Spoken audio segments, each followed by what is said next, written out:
आप सभी को मेरा नमस्कार। आज़ादी के अमृत महोत्सव पर उमंग फाउंडेशन द्वारा मानवाधिकार संरक्षण पर साप्ताहिक परिचर्चा भाग 15 में आप सभी का स्वागत करती हूँ। जैसा कि आप सभी को ज्ञात है, हमारी इस श्रृंखला से पहले भी उमंग फाउंडेशन के 14 वेबिनार्स हो चुके हैं, जिनके विषयों में मनोरोगी को बचाने की मुहिम में समाज की भूमिका, दिव्यांगजन व बाल संरक्षण की बात हो या महिलाओं बुजुर्गों के अधिकारों की चर्चा हो, शिक्षा व रोजगार के विषय तथा रोगियों के अधिकार व कर्तव्य के प्रति जागरूकता लाने का प्रयास रहा है। और सही मायनों में इन सभी विषयों से लगभग मानवाधिकार संरक्षण की बात स्पष्ट हो जाती है। मानव अधिकार वे अधिकार जो बिना किसी अपवाद के सभी मनुष्यों की गरिमा की रक्षा और पहचान करने के उद्देश्य से तय किए गए मापदंड हैं। वे लोगों को समाज में रहने के तरीके को विनियमित करते हैं और उन संबंधों को समझते हैं जो व्यक्तियों, सरकारों और लोगों के लिए उनके दायित्वों के बीच मौजूद हैं। आज दिनांक 26 दिसंबर 2021 रविवार के दिन हम सभी इस श्रृंखला के भाग 15 में शामिल हो रहे हैं, जिसका मुख्य विषय है मानवाधिकार संरक्षण में राज्य विधिक सेवा प्राधिकरण की भूमिका। यह बहुत ही महत्वपूर्ण श्रृंखला है, क्योंकि हिमाचल प्रदेश में आमतौर पर इस विषय पर चर्चा ही नहीं होती, जबकि मानवाधिकार हमारे समाज का एक अभिन्न हिस्सा है। तो इस विषय पर आज की इस श्रृंखला में हमारे आज के मुख्य वक्ता श्री प्रेमपाल रांटा जी का हार्दिक स्वागत करते हैं। आप सचिव व जिला एवं सत्र न्यायाधीश हैं। मैं आपका हार्दिक स्वागत करती हूँ। Shri Prempal Ranta Himachal Pradesh state legal service authority के सदस्य सचिव और जिला एवं सत्र न्यायाधीश हैं। आपके पास जज के तौर पर न्यायिक सेवा का लंबा अनुभव है। शिमला जिले की तहसील टिक्कर के मूल निवासी श्री रांटा 1996 में हिमाचल प्रदेश न्यायिक सेवा में आए थे। उससे पूर्व आप हिमाचल प्रदेश हाई कोर्ट में प्रैक्टिस करते थे। न्यायिक सेवा में विभिन्न पदों पर काम करते हुए आप 2015 में जिला एवं सत्र न्यायाधीश के पद पर सुशोभित हुए। वर्ष 2017 में आप हिमाचल प्रदेश हाईकोर्ट के रजिस्ट्रार रूल्स भी रहे। वर्ष 2018 से आप स्टेट लीगल सर्विस अथॉरिटी के सदस्य सचिव के तौर पर सेवाएं दे रहे हैं। इस माध्यम से आपने समाज के विभिन्न वर्गों तक कानून की जानकारी पहुंचाने और पात्र पीड़ित व्यक्तियों को कानूनी सहायता उपलब्ध कराने में महत्वपूर्ण भूमिका निभाई। श्रीमान जी, आपका हम उमंग फाउंडेशन की ओर से स्वागत करते हैं। धन्यवाद। साथ ही साथ उमंग फाउंडेशन के अध्यक्ष प्रोफेसर अजय श्रीवास्तव जी हिमाचल प्रदेश विश्वविद्यालय में नोडल अधिकारी हैं। हिमाचल प्रदेश के राज्य विकलांगता सलाह बोर्ड में विशेषज्ञ सदस्य हैं। State coordinator accessible election member state mental health authority. श्रीमान जी, आपने शिक्षा के क्षेत्र में गरीब तबके के बच्चों की हर प्रकार से सहायता की है।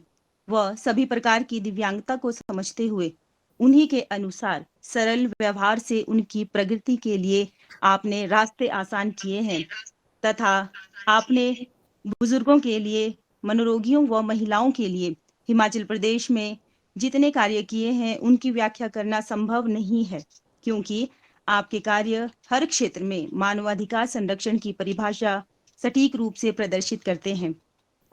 जब हम -0 डिग्री तापमान में अपने घरों में आराम फरमा रहे होते हैं, तब आप अपनी गाड़ी से गरीबों को, आवश्यकतावान को ढूंढ कर उनको कंबल इत्यादि देकर मानवाधिकार संरक्षण में अपनी भूमिका अहम अदा करते हैं। हमारे प्रेरणा के स्रोत एवं मार्गदर्शक सर आपका हार्दिक स्वागत करते हैं। हमारे अन्य प्राध्यापकगण एवं अन्य गणमान्य व्यक्तियों का इस वेबिनार में तहे दिल से स्वागत करती हूँ तथा अन्य राज्यों से शामिल प्रतिभागी तथा अन्य प्रतिभागियों का इस कार्यक्रम में स्वागत करती हूँ। आप सभी का हार्दिक स्वागत है। अंत में आपके प्रश्नों का जवाब भी दिया जाएगा। इसके लिए आप इनबॉक्स में अपने इस विषय से संबंधित प्रश्नों को आप लिख कर सेंड कर सकते हैं। अब मैं आमंत्रित करना चाहती हूँ प्रोफेसर अजय श्रीवास्तव जी को। आप आए और विषय परिवर्तन हेतु तथा उमंग फाउंडेशन के परिचय की विस्तृत जानकारी दें। प्रोफेसर अजय श्रीवास्तव जी। मैं श्री प्रेमपाल रांटा जी का एक जज के तौर पर और एक स्टेट लीगल सर्विस अथॉरिटी के मेंबर सेक्रेटरी के तौर पर और एक घनिष्ठ मित्र के तौर पर मैं आपका इस कार्यक्रम में स्वागत करता हूं। ये आपका जो है हमारे लिए बड़ा सहयोग है कि आप एक छोटे सी फोन कॉल पर हमारे लिए उपलब्ध हो गए। और अभी देखिए हमारे साथ 55-56 लोग जुड़े हुए हैं, इसमें से ज्यादातर युवा हैं। ये वो युवा हैं जो कि आपकी बात को ग्रास रूट लेवल तक ले जाएंगे। तो ऐसे लोगों के साथ आपका जुड़ना हमारे लिए महत्वपूर्ण है, क्योंकि हम चाहते हैं कि ज्यादा से ज्यादा लोगों को आपने जो काम किए हैं, जो ये अथॉरिटी काम कर रही है, देश भर में जो काम हो रहे हैं, वो दरअसल हम अगर उसको नैरो डाउन करके एक शब्द में कहें, एक लाइन में कहें, तो ये मानवाधिकार संरक्षण का एक कार्य है। क्योंकि जिसको आप लीगल सर्विस जो है प्रोवाइड करते हैं, वो अपनी को डिफेंड करने में असमर्थ होते हैं। इसलिए आपका जो है डिस्ट्रिक्ट लेवल पर, स्टेट लेवल पर और नेशनल लेवल पर जो इस अथॉरिटी का एक इंटरवेंशन होता है, उससे कितने लोगों का लाभ होता है। और हिमाचल प्रदेश में, जैसा कि सवीना ने कहा, मैं सवीना के बारे में भी बताना चाहूंगा। ये रोहड़ू की हैं मूल निवासी उत्तर प्रदेश की है, लेकिन रोहड़ू में इनका परिवार बसा हुआ है। ये खुद एक क्या कहते हैं, पर्सन विद डिसेबिलिटी हैं और बहुत मेधावी छात्रा हैं और हिमाचल प्रदेश विश्वविद्यालय से हिंदी में पीएचडी स्कॉलर हैं और जेआरएफ है, जूनियर रिसर्च फेलो हैं। तो ऐसे बच्चे हमारे साथ सारे कार्यक्रम के संचालन में से लेकर के इसके जितना व्यापक प्रचार प्रसार है, उसमें यही सारे लोग, यूथ टीम हमारी काम करती है। और जैसा कि हम उमंग फाउंडेशन में कोई सरकारी सहायता नहीं लेते हैं, कोई फंडिंग गवर्नमेंट से अभी तक हमने नहीं ली है, किसी भी डोनर एजेंसी से फंडिंग नहीं ली है, हमारे पास कोई स्टाफ नहीं है, पेड वर्कर नहीं है। यही टॉर्च बियरर जो है, ये हमारी आवाज को ग्रास रूट लेवल तक ले जाते हैं और रक्तदान से लेकर के बुजुर्गों, बच्चों या दूसरे जो हमारी बेसहारा माताएं बहनें, इनके संरक्षण में यही बच्चे हमारे साथ, यही नौजवान, यही युवा पूरे राज्य में जुड़ करके एक अपनी भूमिका निभाते हैं और आगे से आगे इस मशाल को ले जाते हैं, ताकि ये जो जन आंदोलन है, इसमें ज्यादा से ज्यादा नौजवान सोसाइटी को पे बैक करने के इरादे से इसके साथ जुड़ सकें। आज का कार्यक्रम हमारे लिए इसलिए महत्वपूर्ण है कि जब मैंने ज्यादातर यूथ से मैं बात करता था, तो मुझे लगता था कि सिर्फ लॉ के स्टूडेंट्स को छोड़ करके, जो हमारे यहाँ से जिन्होंने लॉ किया है हिमाचल प्रदेश यूनिवर्सिटी से या नेशनल लॉ यूनिवर्सिटी से जो शिमला के पास है, इनको छोड़ करके इस स्टेट लीगल सर्विस अथॉरिटी या नेशनल या डिस्ट्रिक्ट लेवल पर जो काम ये लोग कर रहे हैं, इसके बारे में जानकारी नहीं होती है। तो ये एक रीच आउट करने का मुझे लगा कि एक माध्यम है। आप लोग अपने स्तर पर, मुझे पता है कि विधिक सेवा के जो शिविर हैं, वो ग्रामीण स्तर तक, पंचायत स्तर तक, तहसील स्तर तक लगातार लगाते हैं। लेकिन ये जो एमए, एमफिल, पीएचडी करने वाले जब विद्यार्थी इस मुहिम से जुड़ेंगे, तो मुझे लगता है कि आपका काम और आगे तक बढ़ेगा और सही मायनों में मानवाधिकार संरक्षण हो सकेगा। हमने अभी तक जो कार्यक्रम किए हैं, उसमें मुख्य फोकस यही है कि किस प्रकार से हम ह्यूमन राइट्स प्रोटेक्शन को बढ़ावा देने के लिए ह्यूमन राइट्स लिटरेसी सोसाइटी में क्रिएट करें। जब मानवाधिकारों के बारे में जागरूकता आएगी और ऐसे नौजवान हमारे साथ जुड़ेंगे, तो ये काम जो हम चाह रहे हैं, जो सरकार भी चाह रही है, जो हाई कोर्ट भी चाह रहा है और जो हमारे संविधान का मैंडेट है कि ह्यूमन राइट्स प्रोटेक्शन होना चाहिए, हमारे जो फंडामेंटल राइट्स हैं वो किसी भी हालत में वायलेट नहीं हो सकते हैं। तो एक मेरा आपसे ये भी अनुरोध है कि ये जो हमारे साथ विद्यार्थी हैं या जो नौजवान जुड़े हैं या जो अन्य लोग भी जुड़े हैं, ये किस प्रकार से हस्तक्षेप कर सकते हैं और किस प्रकार से ये लीगल सर्विस अथॉरिटी की हेल्प ले सकते हैं, और अगर आवश्यकता पड़ती है तो हाई कोर्ट में लेटर पिटीशन कैसे भेज सकते हैं। इनमें से कुछ बच्चों ने जो हमारे साथ जुड़े हैं उनमें से कुछ ने भेजी है और वो लेटर पिटीशंस बहुत सक्सेसफुल भी रही है। खास करके हिमाचल प्रदेश यूनिवर्सिटी में जो एक ट्रांसफॉर्मेशन हो रहा है एक्सेसिबिलिटी को लेकर के, वो सवीना, मुकेश और जो हमारे साथी इसमें जुड़े हुए हैं, अंजना, इन लोगों के कारण से ये संभव हुआ। तो आज का कार्यक्रम हमारे लिए, समाज के लिए और इन नौजवानों के लिए बेहद इंपॉर्टेंट है। और आपका आना हम सबके लिए बड़े सौभाग्य की बात है कि आप हमारे साथ जुड़ करके हम सबका मार्गदर्शन करेंगे, ताकि हम भविष्य में भी आप जो काम कर रहे हैं उस काम को आगे बढ़ाएं।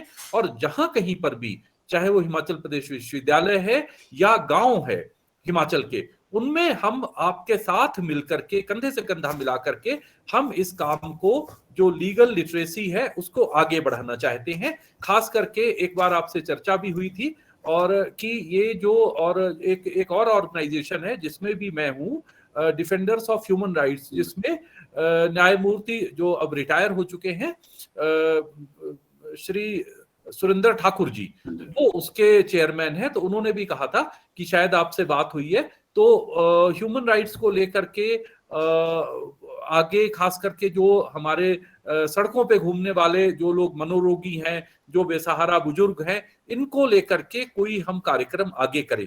तो इसमें भी हमें आपका सहयोग चाहिए होगा। आपका बहुत बहुत आभार कि आप आज हमारे साथ जुड़े। धन्यवाद।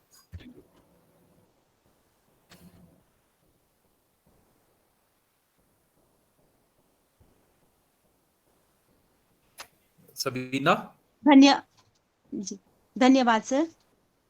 अब आज के मुख्य वक्ता प्रोफेसर प्रेमपाल रांटा जी से आग्रह रहेगा कि आप आज के विषय मानवाधिकार संरक्षण में विधिक सेवा प्राधिकरण की भूमिका पर अपने विचार रखें, वह हम सभी को अपना आशीर्वाद दें।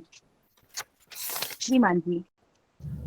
नमस्कार। सर्वप्रथम मैं श्री अजय श्रीवास्तव जी का तहे दिल से धन्यवाद करता हूं कि उन्होंने ये पहल की और लीगल सर्विसेज अथॉरिटी जो हमारी ऐसे एक नाता जोड़ा।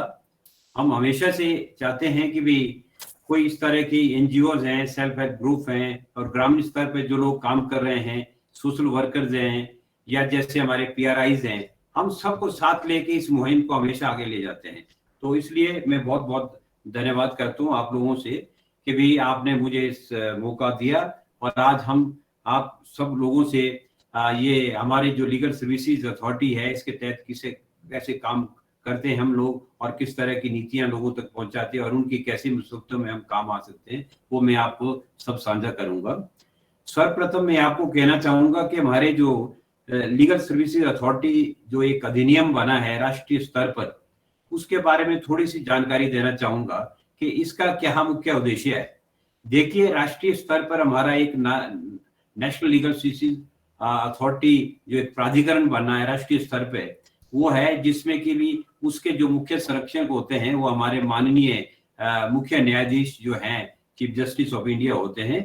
और जो उस नालसा के जो क्या कहते हैं एग्जीक्यूटिव चेयरपर्सन होते हैं, वो सेकंड जो जज हैं आजकल justice honourable justice UU Lalit ji हैं।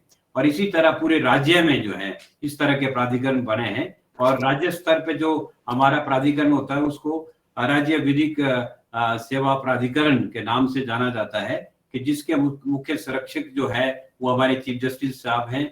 और सेकंड नंबर के आजकल हमारे ऑनरेबल श्रीमती जस्टिस सबीना जी जो आजकल हमारे एग्जीक्यूटिव चेयरपर्सन है। उसी तरह जिला में भी ये प्राधिकरण है कि जिसमें जिला व सत्र न्यायाधीश इस प्राधिकरण के चेयरमैन होते हैं। और साथ में जो सब डिवीजन पर, जिसको हम कहते हैं तालुका स्तर पे भी, ये हमारी एक कमेटीज बनी है जो वहाँ स्थानीय जज होगा, वो इसका एक चेयरपर्सन के काम करता है। तो ये तो एक हमारा जो एक स्ट्रक्चर है कि किस तरह बना है। तो हम क्या काम करते हैं, सबसे पहले तो मैं आपको ये बताऊंगा कि भी लीगल सर्विसेज क्या है, लीगल सर्विसेज हम किस रूप में लोगों को पहुंचाते हैं। सबसे पहले तो ये है कि भी जिस व्यक्ति को, जैसे पात्र व्यक्ति कौन है, पात्र व्यक्ति इसमें जैसे अनुसूचित जाति जनजाति के सदस्य है, महिला है, बालक है, श्रमिक है या गरीब है और पिछड़े या असहाय, मैं ये कहूंगा जो व्यक्ति बिल्कुल एक लंबी लाइन है उससे सबसे लास्ट में खड़ा है, औपता का शिकार हो गया है कभी, या उसके पास जैसे आम व्यक्ति जो हैं जिनकी सालाना आय जो है 3 लाख तक है, उनको हम इस तरह की सहायता प्रदान करते हैं। या तीसरी जो लिंग है उसके भी, जैसे ट्रांसजेंडर जिनको हम कहते हैं कि वो उस समुदाय के जो व्यक्ति होते हैं उनको भी हम सहायता प्राप्त करते हैं। और साथ खास तौर से जैसे आपके सीनियर सिटीजन है, अगर आवश्यकता पे हम उनको भी सहायता देते हैं। तो ये तो एक छोटा सा प्रारूप है कि किस तरह से कौन व्यक्ति इसमें पात्र है, कैसे हम सहायता देते हैं। सहायता का क्या रूप रहता है? सहायता हमेशा ये है कि भी अगर किसी व्यक्ति ने कोई कानून के प्रति कोई उसका अधिकार का कहीं उल्लंघन हुआ है, कोई अपने जमीन जायदाद का कोई केस हुआ है, या किसी भी तरह की कोई कानूनी दांव पेच करने हैं, कोर्ट में कुछ ने काम केस करना है, किसी हाई कोर्ट में या स्थानीय न्यायालय में या जिला न्यायालय में है या सुप्रीम कोर्ट तक, तो ये सारी मुफ्त सहायता उसको हम देते हैं। उसके लिए क्या है कि हमारे पास सक्षम जो अधिवक्ता लोग हैं उनका एक चयन करते हैं, वो एक बड़ी प्रोसेस से गुजरते हैं, उनका इंटरव्यू होता है, उसमें अच्छे सक्षम जो अधिवक्ता लोग हैं उसका एक पैनल होता है। पैनल में से हम एक एडवोकेट मुहैया कराते हैं ताकि वो उसकी जो भी कोर्ट में जब भी केस किया हो उसकी पूरी उसकी जो भी उसकी मतलब लीगल जितने राइट्स हैं, रेमेडीज हैं, वो उसको अच्छी तरीके से जो है कोर्ट के सामने रखे और न्याय दिलाने की कोशिश करते हैं।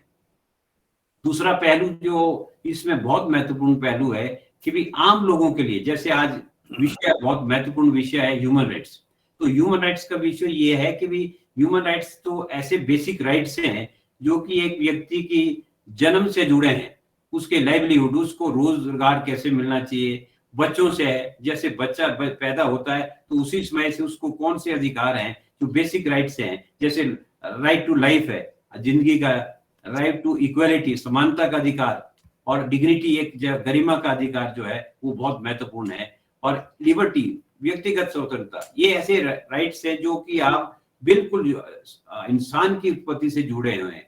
मैं आपको इस विषय में ये बताऊं कि जैसे एक अपराधी है वो बेशक जेल में है लेकिन इस तरह के अधिकार उसको हमेशा अवेलेबल है, या कोई गरीब तबका आदमी है, वनरेबल है, जैसे अभी श्रीवास्तव साहब कह रहे थे कि भी जैसे आपके मेंटली इल पर्सन है, मानसिक रोगी है कोई, तो वो किसी हमारे इसमें मेंटल हॉस्पिटल में कहीं एडमिट हैं, या फिर जैसे आपके कोई नशा से युक्त, जिसको नशे से कोई बीमारी होगी है या इस तरह का कोई उसकी अवसाद हो गया है, तो वैसे व्यक्ति जो कहीं रिहेबिलिटेशन सेंटर में है, जो ड्रग्स के ऊपर बने हैं, तो उन लोगों तक कोशिश हमारी हमेशा रहती है कि कैसे पहुंचे।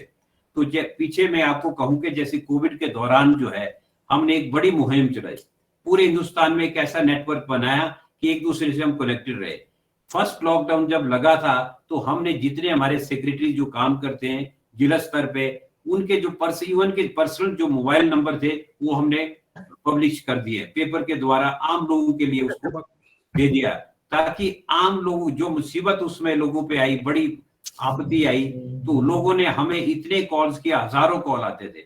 कोई माइग्रेंट लेबर, गरीब तबका आदमी जिसको राशन नहीं मिल रही थी, उसको हमने कोऑर्डिनेट किया, जिला स्तर पे जो डिस्ट्रिक्ट मजिस्ट्रेट होते हैं उनको डायरेक्शन दी, या एसपी से कोई काम था तो उनसे हम एकदम कोऑर्डिनेशन किया कि इस तरह के लोग जो है कहीं फंसे हुए हैं तो उनको राशन मुहैया करें। तो इस ऐसे लोगों कम से कम हमने 10,000 लोगों को इस तरह से अपने साथ जोड़ा और उनको राशन या वो बेसिक चीजें हमने, और शेल्टर भी, इवन के बिलासपुर से में 50 प्रवासी मजदूर वहां फंसे हुए थे, तो एकदम जब हमें इसकी सूचना मिली तो हमने तुरंत जो है वहां के जिलाधीश जो है उससे संपर्क साधा, हमारे डिस्ट्रिक्ट लीगल सर्विस अथॉरिटी ने, और उनको जो भी शेल्टर वहां पर प्राप्त करवाया, और खास तौर से राशन की बात की है। और यहाँ पर शिमला की मैं बात करूं एग्जांपल के तौर पे, कश्मीरी लेबरर्स थे जो बिल्कुल कई दिनों से मतलब सरकार से भी अपना, वहां की सरकार से उनका कांटेक्ट हो रहा था, लेकिन जब हमारे संज्ञान में बात आई कि ये यहाँ फंसे हैं तो उनकी सहायता किस तरह की जाए, तो तुरंत जो है उनके कुछ पैसे जो है किसी एक कॉन्ट्रैक्टर के पास कम से 1.5 लाख के आसपास फंसा हुआ था, वो इस वजह से अपने कश्मीर नहीं जा पा रहे थे। तो एकदम जब हमने डिस्ट्रिक्ट अथॉरिटी को डायरेक्शन दी भी इस मामले को आप सक्षम जो अधिकारी है आपके जैसे लेबर ऑफिसर होते हैं तो उनके नोटिस में लाई, वो उस कॉन्ट्रैक्टर ने उनको वो दूसरे दिन ही 1.5 लाख रुपए दिए और उनको हमने बाकायदा परमिट उपलब्ध कराया और सीधे कश्मीर के लिए कि हमने ये सहायता की। और कोविड के दौरान मैं आपको कहूं, जैसे जेल में जो बंदी हैं, देखो उनका क्या, ठीक है कानून की लड़ाई वो अपने तरीके से लड़ेंगे, ठीक है, हमने उनको जहां जरूरत पड़े तो उनको अधिवक्ता दिए हैं, पैनल लॉयर हैं जो उनकी सहायता करते हैं। लेकिन फिर क्या है कि कोविड की जब सिचुएशन बहुत गंभीर हुई तो माननीय उच्च न्यायालय हमारे सुप्रीम कोर्ट की ओर से ऐसे दिशा निर्देश हुए कि वहां जो कंजेशन है, देखो हर जेल में जो है बहुत ज्यादा कंजेशन है, इतने लोग वहां ऐसे कैदी हैं कि भी 110% तक की वहां कंजेशन थी, उसको कैसे हमने दूर करना था। तो हमें ऐसे निर्देश थे कि भी इसमें हाई पावर कमेटी कंस्टिट्यूट की, जिसमें कि हमारे जो एग्जीक्यूटिव चेयरपर्सन है वो उसके अध्यक्ष बने, सेक्रेटरी होम उसमें थे और ये जो डीजीपी प्रिजन उसमें थे। तो उसका संचालन उस कमेटी का मैं करता था। तो हमने एक पहली वहां की एक वास्तु स्थिति ली कि वहां पर कितने कैदी किस जेल में कैसी हालत में रह रहे हैं। तो उनका जब हमें सारा पूरा अपने पास एक डेटा आया तो उसको हमने उसको अवलोकन किया, तो उसके बाद में ये पाया गया कि कई जेल में कंजेशन बहुत थी। तो इसके ऊपर उनको 90 डेज का एक स्पेशल पैरोल दिया ताकि वो लोग अपने घर में जाएं और जेल में भी थोड़ी कंजेशन दूर हो, और कोविड के जो नियम थे उनका पालन हम जो है ना जेल में जेल अथॉरिटी द्वारा हमने करवाया। और नाहन जेल में देखो एक पहल क्या हुई हमारे कि नाहन जेल में जो एक स्पेशल कोविड हॉस्पिटल बनाया गया। तो आजकल हमें इतनी बड़ी सुविधा वहां पर मिली हुई है कि स्पेशल कोविड हॉस्पिटल एक नाहन जेल में बनाया गया, जो कि हमारे ऑनरेबल एग्जीक्यूटिव चेयरपर्सन जस्टिस तलूक चौहान जी थे, उनके बिल्कुल दिशा निर्देश पे जो है गवर्नमेंट से हमने मैटर टेकअप किया और वहां एक स्पेशल हॉस्पिटल बन गया है। और उसके बावजूद क्या और बात के देखो सैनिटाइजर है, वहां पर कोई मास्क नहीं थे जेल में, गवर्नमेंट से हमने ऐसा मैटर टेकअप किया और 35 लाख रुपए पूरी जेलों के लिए दिलवाया गया। तो मतलब ऐसी जो बेसिक राइट्स लोगों के हैं हम कोशिश करते हैं, these are the human rights. Human rights के लिए हम आगे कैसे आए। मैं आपको एक उदाहरण दूं कि बद्दी में 1.5 साल पहले हमने देखा जो प्रवासी मजदूर है, जो ऐसे लेबरर हैं जिनका कोई मतलब काम करते हैं लेकिन उनको कई बार उनकी जो भी दिहाड़ी टाइम से कॉन्ट्रैक्ट जो लेबर होती है उसकी कॉन्ट्रैक्ट के थ्रू जो है एम्प्लॉयमेंट दिलाते हैं, लेकिन कॉन्ट्रैक्टर उनकी लेबर के पैसे वहां नहीं दिलाता। तो हमने उनके लिए भी एक स्पेशल सेल जो है ना बद्दी एरिया में जो है एक जगह हमारे लीगल सर्विसेज अथॉरिटी की ओर से एक स्पेशल कंस्टिट्यूट किया है, जिसमें हमारा पैनल एडवोकेट जाते हैं, रिटेनर एडवोकेट वहां होते हैं और एक एनजीओ वहां हमने एसोसिएट किया है और एक लेबर ऑफिसर, ताकि कभी भी कोई इस तरह की शिकायत लेबर तब की कभी भी कोई शिकायत आए तो हम तक पहुंचे। हमारा क्या काम है, जैसे हम तक कहीं भी किसी भी राइट्स का वायलेशन हो तो, या कोई वेलफेयर स्कीम्स का पात्र व्यक्ति है, गरीब व्यक्ति है, या कोई बच्चा है, छोटा बच्चा है, अब जैसे अब स्पेशली एबल्ड चिल्ड्रन होते हैं तो उनके लिए कोई गवर्नमेंट से वजीफा देते हैं, या फिर मैं ये कहूं कि भी उनके लिए पेंशन भी लगती है। तो वो ऐसे कोई पात्र व्यक्ति का अगर कोई केस हमारे तक पहुंचता है तो हम तुरंत जो है उसको सक्षम अधिकारी तक पहुंचाते हैं। और एकदम ये कोशिश हमेशा होती है कि हमने ऐसे कई, मैं कहूँ सैकड़ों लोगों को इस तरह का जो स्कॉलरशिप है या कोई पेंशन की स्कीम है या कोई और वेलफेयर स्कीम्स है उसको दिलाने की कोशिश की है। और वेलफेयर स्कीम जितनी गवर्नमेंट की है, सेंट्रल गवर्नमेंट की है, गरीब लोगों के लिए है, असहाय के लिए है, जो बेचारे बिल्कुल सड़क पे हैं उन लोगों के लिए है। तो इसमें हम क्या करते हैं कि भी एक मेगा कैंप्स लगाते हैं। वो मेगा कैंप्स इस तरह से हम मैनेज करते हैं कि गवर्नमेंट के जो स्थानीय लेवल पे जितने भी अधिकारी हैं उनको वहां बुलाते हैं, वो अपनी जितनी भी स्कीम्स होते हैं उसका प्रदर्शन लगाते हैं और प्रदर्शनी लगाते हैं। और वो वहां पर जैसे लोग हमारे कैंप्स में ज्वाइन करते हैं, जैसे तुरंत उनको उस पहले तो स्कीम के बारे में बताया जाता है और जो भी पात्र व्यक्ति होते हैं तुरंत उनकी एप्लीकेशन उसी कैंप में दिखाई जाती है। और उसके बाद जो है वो हमारा काम है उस एप्लीकेशन तो उस सक्षम अधिकारी या उससे ऊपर के अधिकारी तक पहुंचाना और उसका जो लाभ है उसको उस व्यक्ति तक पहुंचाना। तो इस तरह के काम हम करते रहते हैं। जैसे महिलाओं के अधिकार की बात मैं करता हूं कि जैसे महिलाओं, जैसे हमारा एक मौलिक कर्तव्य है कि महिलाएं की आबरू के लिए हमें सबको हमेशा आगे आना चाहिए।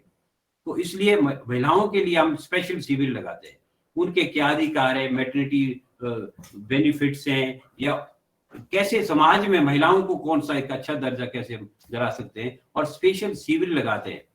2 साल पहले कुल्लू में हमने इस तरह एक बड़ा सा महिलाओं के लिए एक प्रोग्राम रखा, जिसमें ऑनरेबल जस्टिस कुरिन साहब को बुलाया गया था, जो यहाँ के चीफ जस्टिस भी थे। उन्होंने महिलाओं के साथ जो अपने अनुभव साझा किए, और उन्होंने जो महिलाओं ने जो भी इस तरह के सवाल उठाए तो उसका जवाब दिया। हमारे ऑनरेबल एग्जीक्यूटिव चेयरपर्सन थे, ऑनरेबल जजेस और हाई कोर्ट के वहां थे। तो इससे क्या होता है कि इस तरह का संवाद जब हम लोग ऑर्गेनाइज करते हैं, लोगों के बीच जाते हैं, तो लोगों का हम तक एक कॉन्फिडेंस रहता है कि नहीं, वहां पर इस तरह के अवसर आए तो इसका कोई उद्देश्य होगी कि हम तक क्यों आते हैं। तो इस तरह का एक हमारा हमेशा ही ये प्रयास रहता है कि आम लोगों, मेरा कहने का मतलब ये है कि भी हम आम लोगों से कैसे जुड़े। जैसे श्रीवास्तव जी अभी कह रहे थे, यहाँ पीएचडी स्कॉलर्स हैं या लॉ ग्रेजुएट्स हैं, कोई किसी और भी मतलब ग्रेजुएट लोग जो इस प्रोग्राम को सुन रहे हैं, मेरा उनसे हमेशा ये अनुरोध रहेगा कि आप हमारे से संपर्क साधे। हमारा एक टोल फ्री नंबर है 15100, उसको अदरवाइज हमारी वेबसाइट को विजिट करें। डिस्ट्रिक्ट लेवल की जितनी हमारी सेक्रेटरीज हैं उनके नंबर हमने वेबसाइट पे दिए हैं, और हमारी नंबर्स भी आपको वहां पर मिल जाएंगे। जब भी आपको कहीं लगता है कोई असहाय व्यक्ति है, बच्चा है, उसका कोई राइट्स, ह्यूमन राइट्स को छोड़ के जो और भी कोई राइट्स ऐसे हैं उसका उल्लंघन होता है, महिलाएं हैं और या गरीब तबका आदमी है, या जैसे मैं आपको कहूं कि भी जो जुवेनाइल्स हैं, जैसे चाइल्ड केयर इंस्टीट्यूशंस है, पूरे जो हमारे प्रदेश में जितने चाइल्ड केयर इंस्टीट्यूशंस है जहां अनाथ बच्चे रहते हैं, तो उनके लिए क्या है कि हमेशा प्रोग्राम्स रखते हैं, उनसे हमेशा कनेक्टेड रखते हैं। हमारे जो ऑफिसर्स होते हैं, सेक्रेटरीज होते हैं, डिस्ट्रिक्ट चेयरमैन होते हैं, डिस्ट्रिक्ट जजेस वहां जाते हैं, वहां पर क्या सुविधा होती है, खाना ठीक बन रहा है या उनके लिए वहां पर दवाइयां ठीक है, या वहां पर हाइजीन कंडीशंस कैसी हैं, ये सब लोग, ये ऐसी सारी बातों को हम वहां पर नोटिस करते हैं। अगर कोई उसमें कमी पाई गई है तो वहां के जो सक्षम अधिकारी होती है जो उस इंस्टीट्यूट को चला रहे हैं, उनसे तुरंत ये मैटर टेकअप करके उनको अच्छी से अच्छी सुविधा दिलाने की हम कोशिश करते हैं। वैसे रिहेबिलिटेशन सेंटर है, ड्रग एंड जितने रिहेबिलिटेशन सेंटर है, उसमें हमारी मंथली जो है एक विजिट होती है, उसमें भी इस तरह का काम जो है, इस तरह की खामी अगर वहां पैदा होती है, या उनके कोई अपने व्यक्तिगत कोई राइट्स हैं, या उनकी कोई प्रॉपर्टी का झगड़ा कहीं है, या उनसे कोई इस तरह का कोई अधिकार के बारे में कोई उल्लंघन हुआ हो, कहीं उन्होंने कोर्ट में कोई केस करना हो, या कोई मेंटली इल आदमी है उसकी प्रॉपर्टी का वारिस चुनना हो, तो आम लोगों को इस तरह की जानकारी नहीं होती है, तो हम वहां उनको जानकारी देते हैं, और उसको जैसे भी कानून के तहत जिस तरह की भी एक रेमेडी अवेलेबल होती है उन तक कोशिश करते हैं कि अपने पैनल लॉयर्स के थ्रू, रिटेनर लॉयर्स के थ्रू, और एक हमारे पास बहुत बड़ी वर्क फोर्स है पैरालीगल वॉलंटियर्स। पैरालीगल वॉलंटियर जो है वो बड़े ग्रामीण स्तर पे जो है हमसे जुड़े हैं। हमने क्या किया है कि भी ये क्लस्टर ऑफ विलेज है, जैसे 5 गांव के लिए या 10 गांव के लिए village legal care and support centre खोले हैं। वो इसलिए खोले हैं ताकि आम व्यक्ति जो है, जो एक सब डिवीजन पे नहीं, एसडीएम के दफ्तर पे नहीं जा सकते हैं, डीसी के ऑफिस में नहीं जा सकते, हम तक आए, वहां किसी तरह की भी कोई उसकी प्रॉब्लम है, उसने कोई गैस के लिए अगर कनेक्शन लेना है या कोई आधार कार्ड बनाना है, ये तो छोटी सी एग्जांपल है, या कोई वेलफेयर स्कीम का बेनिफिट लेना है, तो village legal care and support centre में जाएं। वहां जो हमारे पीएलबीज हैं वो 4 दिन बैठते हैं, उनसे अपनी एप्लीकेशन लिखाएं, बस उन्होंने सिर्फ इतना करना है। उसके बाद का जो काम है वो लीगल सर्विस अथॉरिटी जो है वो हम पूरा जो आगे की जो कार्रवाई हम पूरी करते हैं। खास तौर से जैसे युवा लोग हैं, युवा लोगों को मैं ये कहूंगा कि भी आप पैरालीगल वॉलंटियर, आप हमारे साथ और किस तरीके से जुड़ सकते हैं बीइंग पैरालीगल वॉलंटियर। अगर कोई आप में से वॉलंटियर करता है पैरालीगल हमारे साथ जुड़ने के लिए, तो हम आपको एक पैरालीगल वॉलंटियर का स्टेटस दे सकते हैं। उसमें क्या होगा, आप कहीं भी ग्रामीण में, कहीं दूर दराज के इलाके में, ट्राइबल इलाके में, आप अगर आप वहीं कहीं ट्राइबल एरिया से बिलोंग करते हैं, आप अगर वहां पैरालीगल वॉलंटियर बनते हैं तो एक आराम का एक बहुत अच्छा माध्यम हमारे से जुड़ने का है पैरालीगल वॉलंटियर। उसमें कुछ नहीं, हम आपको एक छोटी सी 1 दिन की ट्रेनिंग करवाएंगे और आपका एनरोलमेंट हो जाएगा, और डायरेक्ट जो है जितने भी हमारे एक नेटवर्क बना है पूरे हिमाचल में नहीं, मैं कहूँ आपका इस तरह का कोई भी काम जहां भी राइट्स का उल्लंघन होता है, वो चाहे हिंदुस्तान के किसी भी कोने में है, हमारा आपस में एक नेटवर्क है। यहाँ से हम उनको कनेक्ट करते हैं, उनके लोग यहाँ तक हमसे संपर्क साधते हैं। ये सारा इस तरह का है। जैसे कोविड के दौरान एग्जांपल है कि माइग्रेंट लेबर का बहुत बड़ा इशू था, उनको राशन कार्ड, और हमने इस तरह के 1100, मुझे लगता है 1132 लोगों को, जो हमारे यहाँ के लोग बाहर के इस राज्य में फंसे हुए थे, वहां के लीगल सर्विस अथॉरिटी से हमने संपर्क साधा और उन लोगों को तक जो है ना वहां के एडमिनिस्ट्रेशन से टेकअप करके राशन मुहैया की। तो इस तरह का एक बेसिक जो कार्य है, हम इस तरह का एक कनेक्टिविटी जो बनाए रखते हैं। और पीछे हमने क्या किया कि कोविड में बहुत सारी डेथ्स हो गई है, बहुत यहाँ पर काफी इस आपदा के कारण बहुत डेथ्स हुई है। तो जो बच्चे अनाथ हुए या सेमी ऑर्फन्स हुए हैं, उनके लिए एक पूरी हमने एक जुलाई महीने में एक बड़ा प्रोग्राम किया, एक आउटरीच की। हर जगह हम गए, पैरालीगल वॉलंटियर गए, और कुछ हमारे साथ जैसे PRIs है, पंचायती राज इंस्टीट्यूशन के सदस्य हैं, आंगनवाड़ी वर्कर्स है या आशा वर्कर्स है, सबको हमने साथ लिया और कोशिश ये की कि हर गांव में ये देखे कि ऐसे बच्चे कितने हैं। तो हमने इस तरह के, मैं कहूँ 45 जो ऑर्फन बच्चों को संपर्क साधा और 68 सेमी ऑर्फन बच्चों को।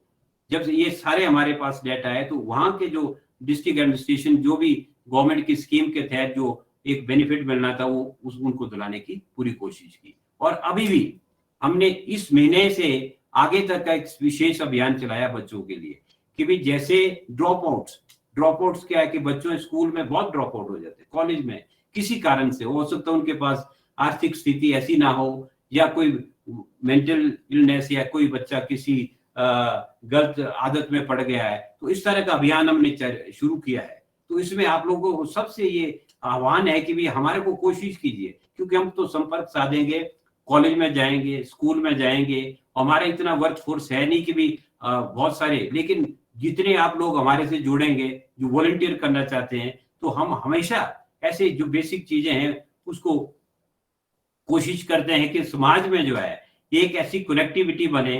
तो तभी तो हम लोग जो है ना कोशिश करते हैं ग्रामीण स्तर पे, जैसे पंचायत प्रधान है, पंच है या कोई और मौजूद आदमी है, उनको संपर्क साधे। हमने क्या किया कि जितने हमारी एक पूरे हिमाचल में जितने हमारे हेल्पलाइन नंबर्स हैं उसकी एक डायरेक्टरी बनाई है। वो कोशिश की है कि एक तो हमारे village legal care and support centre में लगे ताकि ग्रामीण स्तर पे इसका लोगों को पता लगे, और साथ में जो प्रधान है उनको भी दे रखे ताकि वो आम लोगों को कैसे नॉलेज हो सकती है। तो इसी तरह कोशिश करते हैं। पीछे पैन इंडिया अवेयरनेस का हमने एक 40 डेज का स्पेशल प्रोग्राम किया था 2 अक्टूबर से 14 नवंबर तक। उसमें हमारे 20,000 जो गांव हैं, हम एक बार उन गांव में जुड़े, चाहे वो डिजिटल माध्यम से जुड़े, चाहे आशा वर्कर के थ्रू जुड़े या PRB के थ्रू जुड़े, और 2 बार 65 विलेजेस जो है 2 बार कनेक्ट किए।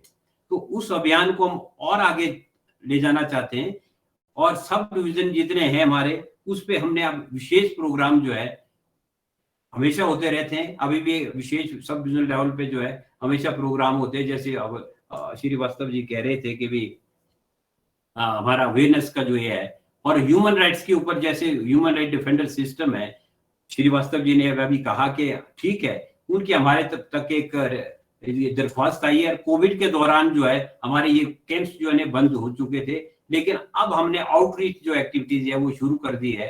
तो बिल्कुल जब भी हमारे कोई इस तरह के प्रोग्राम होंगे हम इनको इंटीमेशन देंगे। तो आप ह्यूमन राइट्स डिफेंडर सोसाइटी जो बनी है, जो एक ऑर्गेनाइजेशन बनाई है, उनके लोग क्यों नहीं हमारे साथ जुड़े और लोगों को बताएं। और जितना हमारा ये जानकारी लोगों से ज्यादा हायर स्टेज पे हम बहुत विस्तृत तरीके से जितना लोगों तक पहुंचेंगे, एक अच्छा आपस में एक कोऑर्डिनेशन रखेंगे, हमारे को ज्यादा इसका बेनिफिट होगा, आम लोग जो है इससे जुड़ेंगे। और साथ में जैसे ओल्ड एज होम है, ओल्ड एज होम में भी हमारी यही नीति रहती है कि भी वहां भी हमारे जो अधिकारी हैं, जैसे सेक्रेटरी DLS हैं या चेयरमैन है, वो जाते हैं वहां, उनसे संवाद करते हैं, और उनकी कोई भी प्रॉब्लम हो, परेशानी हो, या कोई उनके घर में कोई किस तरह का एक कनेक्टिविटी, कोशिश तो हमेशा यही रहती है कि जो ओल्ड होम में है या चाइल्ड केयर इंस्टीट्यूशन में जो रह रहे हैं इनमेट्स हैं, कोशिश हमारी ये रहती है कि उनको अपनी फैमिली तक हम कैसे पहुंचाए, कनेक्टिंग द फैमिली, उनको अपनी फैमिली में रिस्टोर करना है। लेकिन इसके लिए जो है एक हमें इतनी बड़ी कोशिश करनी की जरूरत है, जिसमें आप लोगों का हमारे को हमेशा ही सहयोग चाहिए होगा। तो इस तरह की बहुत सारी बातें हैं जो हम लोग करना चाहते हैं, और उसके लिए जो है एक हमारा जो प्लेटफॉर्म है वो हमेशा अवेलेबल रहेगा आप लोगों से, जब भी देखो। और तो इसमें खास तौर से जो अभी एक नालसा से में डायरेक्शन आएगी कि जितने भी लॉ कॉलेज के स्टूडेंट्स हैं जो अभी लॉ में पढ़ रहे हैं या वो कोई एक इंटर्नशिप करते हैं, उनको हमेशा अभी छुट्टियों में जो है वो हमारे साथ जुड़ते हैं। उनको हम 1 महीने के लिए अपने साथ जोड़ते हैं और उनको क्या है गांव में ले जाते हैं, जहां हमारे शिविर होते हैं वहां उनको शिविर में ले जाते हैं। वो शिविर में ले जाने का मतलब क्या है कि लोग जो है आम बेसिक जो लोगों की वहां रिक्वायरमेंट है, क्या प्रॉब्लम है, लोग किस तरह से मतलब समस्या से जूझते हैं, ताकि ये एहसास उन लोगों को ऐसा हो जाए। तो इसलिए जो है ये अभी भी जो हमारे साथ 15 से 20 जो है हमारे नेशनल लॉ यूनिवर्सिटी से जो बच्चे हैं वो जुड़ चुके हैं। अभी छुट्टियों में जो है उनको हम इस तरह से अपने साथ जोड़ेंगे और आगे गांव तक उनसे जो है लोगों को कनेक्ट कराने की कोशिश करेंगे। तो ये तो एक मुख्य तौर से मैंने आपको अपनी लीगल सर्विसेज अथॉरिटी के बारे में बताया कि किस तरह का हम काम करते हैं। तो जेलों में सुधार है, चाहे आपका जुवेनाइल जस्टिस है, यहाँ जैसे आपके जो बच्चे किसी कारणवश कोई अपराध कर देते हैं, वो बच्चे भी हमारे ऑब्जर्वेशन होम में हैं। तो इस तरह के ऑब्जर्वेशन होम एक ऊना में, एक शिमला में है। तो वहां में जो बच्चे अंदर रहते हैं उनको भी हम समय समय पर जाके जो है उनको भी जानकारी देते हैं। उनको कोशिश ये करते हैं कि वो वहां ना रहे, वो जमानत उनकी हो जाए और अपने माँ बाप तक पहुंचे। लेकिन कई बार ऐसा होता है कि भी माँ बाप भी कई बार उन बच्चों से बार बार जो अपराध होते हैं तो ये एक किस्म से यही कहते हैं कि भी अगर आप इनको ऑब्जर्वेशन होम में रखेंगे तो वहाँ उनका एक सुधार हो जाएगा। तो वहाँ कई तरह के सुधार की प्रक्रिया होती है, उनको समझाया जाता है। बाकी तो एक इंक्वायरी होती है, वो तो जनरली जैसे कोर्ट तो नहीं है, एक इंक्वायरी बोर्ड होता है, जुवेनाइल जस्टिस बोर्ड, उसमें इंक्वायरी होती है और उसमें भी लीगल एड है। और साथ में लीगल एड क्लिनिक जो है हमने हर जेल में खोले हैं, पुलिस स्टेशन में खोले हैं। अगर जैसे कोई अपराधी है, अभी तो अपराध किया है, अगर उसको कोई किसी तरह का हमारे से कनेक्टिविटी चाहे तो हमने जेल में जितने भी पुलिस स्टेशन है वहां पे इश्तिहार लगाए हुए हैं कि भी ये हमारा नंबर है या आप यहाँ से संपर्क साधे। पैरालीगल वॉलंटियर वहां बैठते हैं, रिटेनर लॉयर भी वहां समय समय पर जाते हैं। और इवन सलाह का जो एक है, ये अरेस्ट होने से भी पहले अगर किसी को लगता है कि मुझे पुलिस से कोई संदेश आया है या सम्मन आया है, तो उससे पहले हमसे संपर्क साध कर सकते हैं। और उसमें हम बिल्कुल उसी दिन जैसे हमें पता लगेगा कि भी सब व्यक्ति को एप्रीहेंशन में है कि पुलिस इनको अरेस्ट कर रहे हैं, तो तुरंत जो है हम रिटेनर के थ्रू जो है उसको सलाह दिलाने की कोशिश करते हैं। और इस तरह हम करते रहते हैं और ऐसी सलाहें बहुत हो चुकी है ताकि किसी का अधिकार का उल्लंघन ना हो।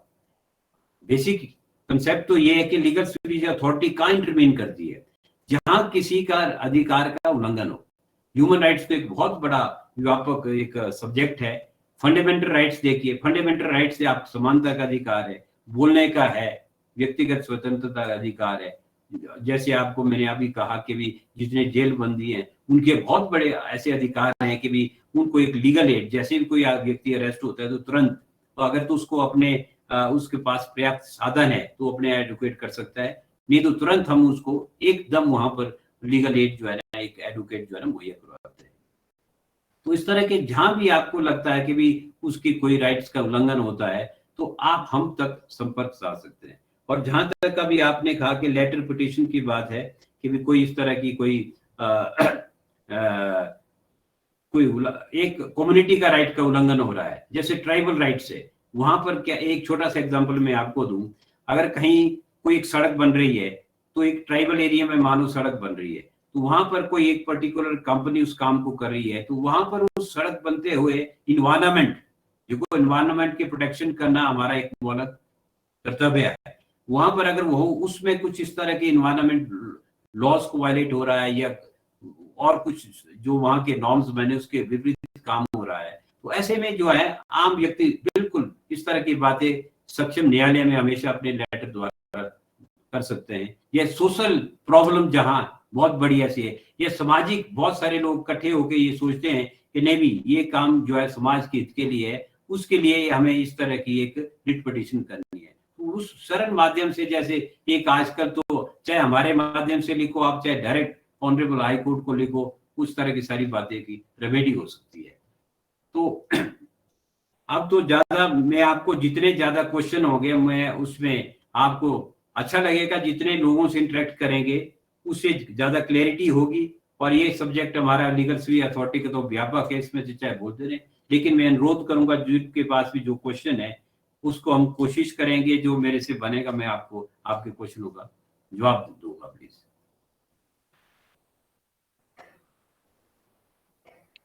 Thank you, sir, for providing the valuable knowledge about legal services. So, you talked about outreach programs like Pan India Awareness, volunteers, paralegal volunteers, and lots of things. This will certainly increase awareness. Thank you so much, sir.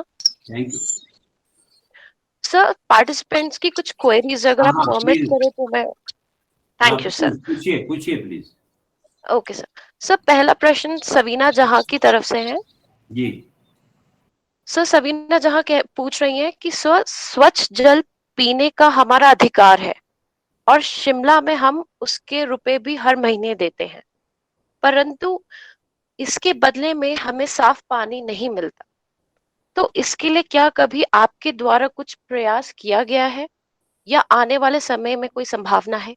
देखिए, जहां तक स्वच्छ, ठीक बोला इन्होंने कि ये अधिकार है आपका, it's a human rights, right to air, water, these are the basic rights related to a human being.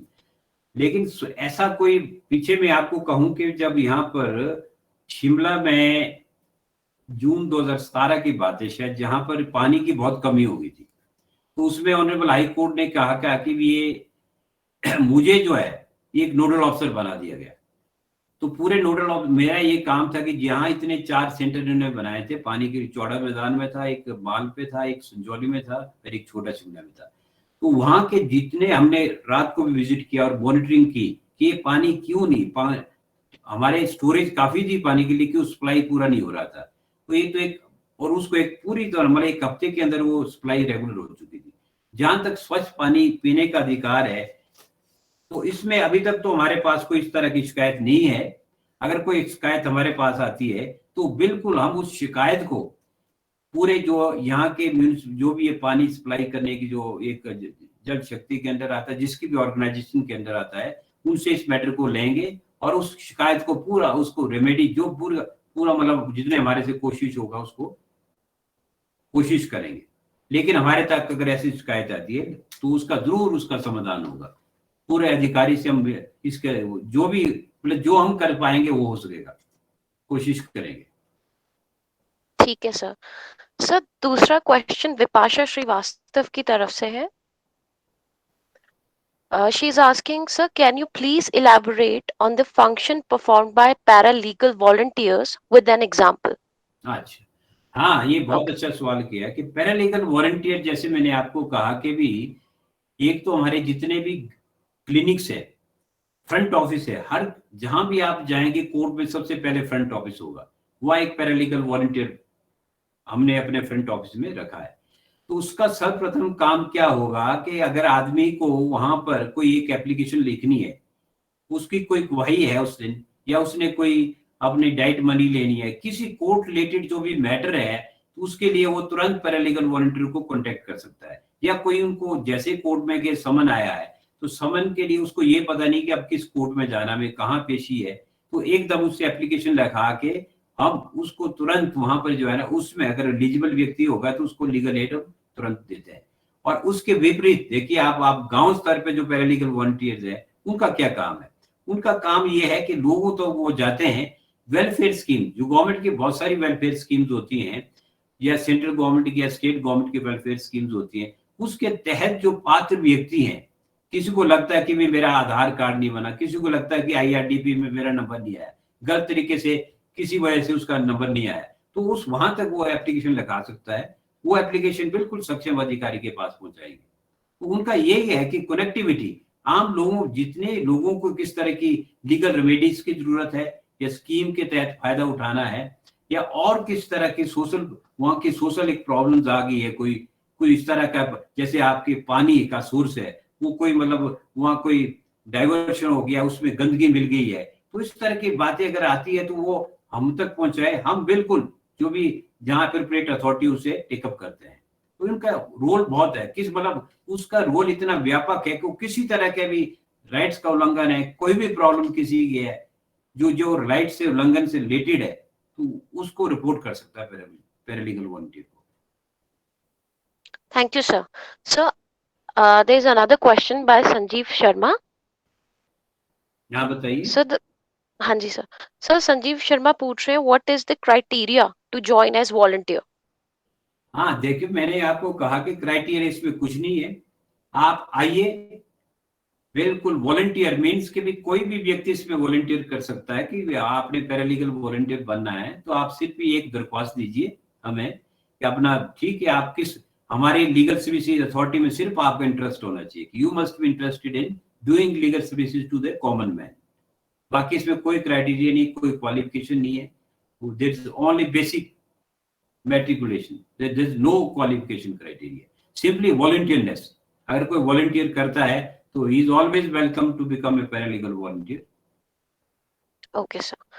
So the last question is, in daily routine we see many law violation. How we can seek your support in this?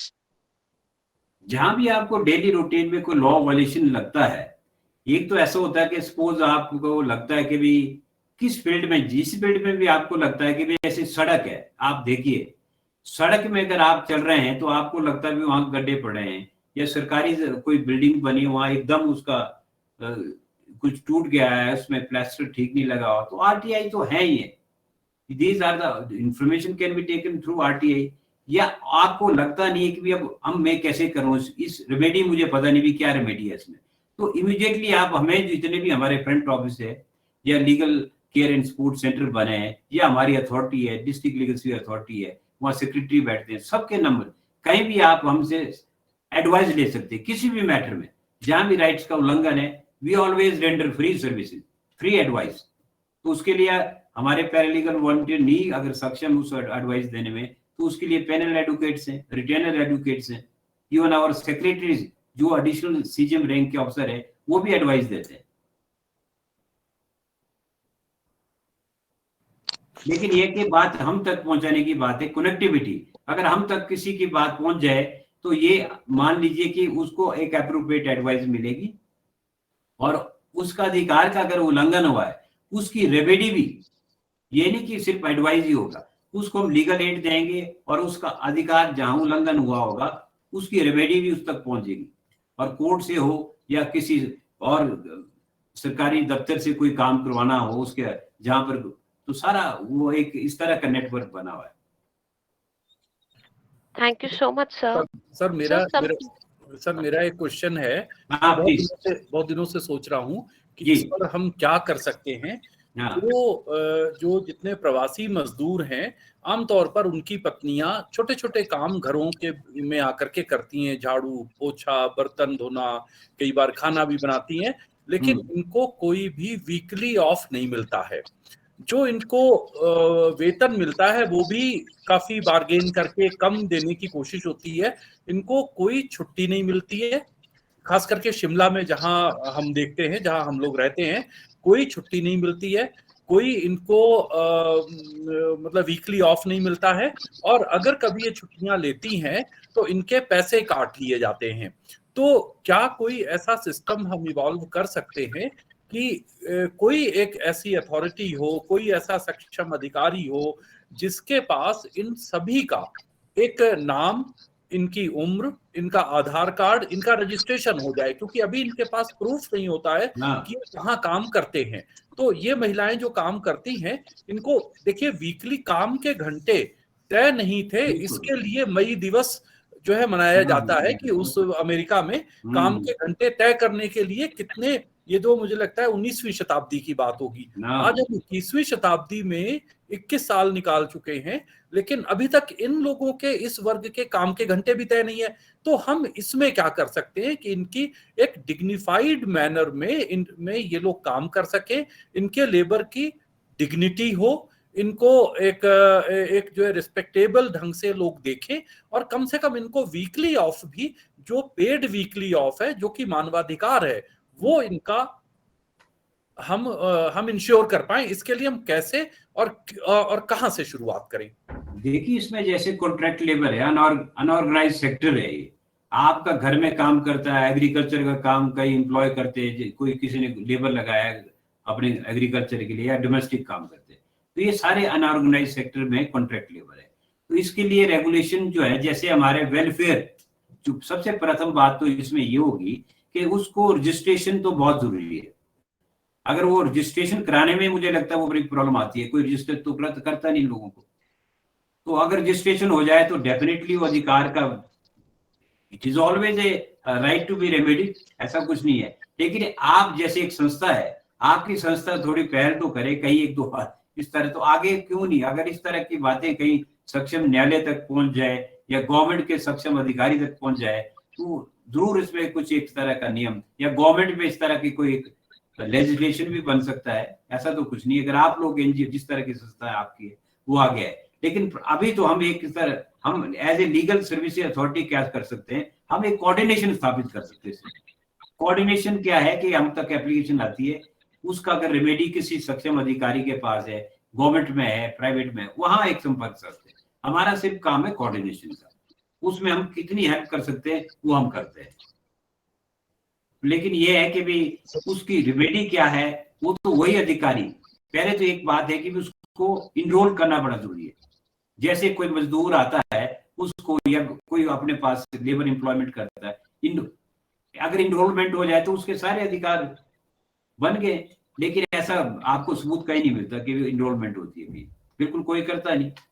तो इसके लिए तो थोड़ा सा एक कोशिश करने की जरूरत है। बाकी लीगल से में हमारे पैरालीगल वॉलंटियर आपकी हमेशा सहायता करेंगे। नमस्कार। एक क्वेश्चन मेरा और रह गया जो मैं पूछ रहा हूँ कि हमने देखा है कि जो स्टेट चाइल्ड वेलफेयर काउंसिल है, उनके एक इनका बाल आश्रम या अनाथ आश्रम इनका सराहन में चलता है।